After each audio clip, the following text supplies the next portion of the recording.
जय हिंद साथियों, संविधान संशोधन विधेयक। जैसा आप सभी जानते हैं कि संविधान में संशोधन करने की जो शक्ति है, वो संसद को जो है प्रदान की गई है अनुच्छेद 368 के अंतर्गत। और जो विधेयक हैं, विधेयक 4 प्रकार के होते हैं: साधारण विधेयक, धन विधेयक, वित्त विधेयक और संविधान संशोधन विधेयक। देखिए, संविधान संशोधन जो विधेयक है, अनुच्छेद 368 के अंतर्गत संविधान में संशोधन करने की जो शक्ति है, वो संसद को प्राप्त होती है।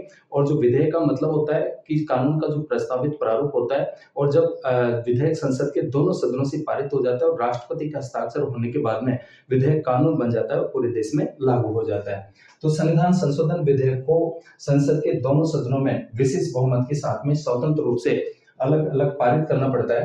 भारतीय कॉन्स्टिट्यूशन में संविधान में संशोधन के लिए व्यापक बहुमत की आवश्यकता पड़ती है। इसका जो मतलब है वो यह है कि जब तक प्रस्तावित विधेयक पर पर्याप्त सहमति न बन पाए, तब तक उसे पारित नहीं किया जा सकता। इसके पीछे बुनियादी भावना यह है कि उसमें राजनीतिक दलों तथा सांसदों की व्यापक भागीदारी होनी चाहिए। और संविधान में संशोधन करने की जो प्रोसेस है, प्रक्रिया, वो 3 प्रकार की होती है। एक तो संसद के दोनों सदनों की साधारण बहुमत से, संसद के दोनों सदनों के विशेष बहुमत से, और संसद के दोनों सदनों के विशेष बहुमत प्लस में आधे से ज्यादा राज्यों की विधानमंडलों की स्वीकृति से।